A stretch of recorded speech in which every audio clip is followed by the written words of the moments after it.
Ok. Si je ne connaissais pas Malice Douala-Bel, je pourrais être un peu gêné. La vérité, c'est que je la connais. Et elle ne peut pas nier. Ma mère Malice Douala-Bel, est-ce qu'on ne m'avait pas reçu chez vous? Bien sûr. À maintes reprises, n'est-ce pas? Mais bien sûr. Ok. Et pourquoi vous êtes un démon? Vous admettez avec moi que vous m'avez dit effectivement que, en tant que Sawa, qu'est-ce que je fais avec les Bamileke? Vous n'allez pas me démentir, n'est-ce pas? Vous m'avez dit ça en me regardant dans les yeux. Un enfant que vous accouchez, qui va à l'université, qui a pris le droit, qui a pris les principes démocratiques et qui veut se mettre au service de son pays, vous lui dites en lui regardant dans les yeux que qu'est-ce que vous faites avec les Bamileke? Vous ne vous êtes pas arrêté là. Vous m'avez dit encore que pour avoir la protection, que si jamais les velléités arrivent, il faudrait que les autorités sachent que je suis un enfant Sawa. Donc, on doit m'amener vers les autorités pour qu'on dise que voilà notre fils. Au cas où les manifestations arrivent, comme le bras séculier du régime utilise la violence et la torture.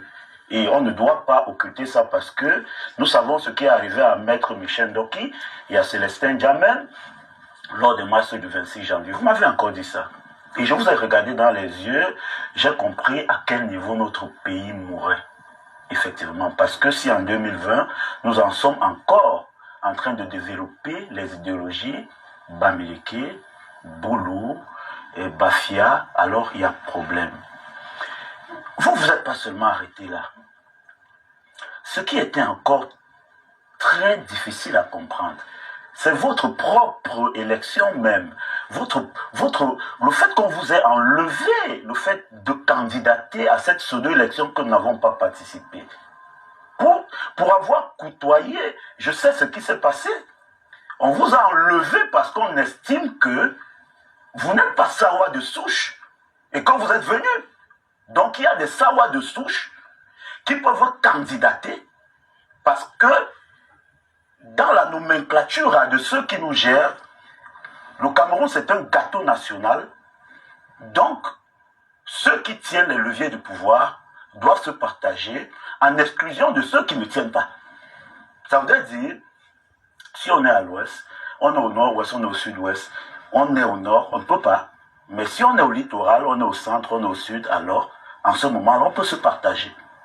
Et ce que je suis en train de vous dire en vous regardant dans les yeux, vous ne pouvez pas me démentir parce que c'est de ça qu'il est question. Ce qui a empêché que vous candidatez, c'est que celle qui vous a remplacé est définie comme Sawa de souche et qu'on vous définit comme celle qui est venue parce que vous n'êtes pas Sawa de souche. Alors, quand on finit de dire ça, ça fait mal quand je vois mon pays.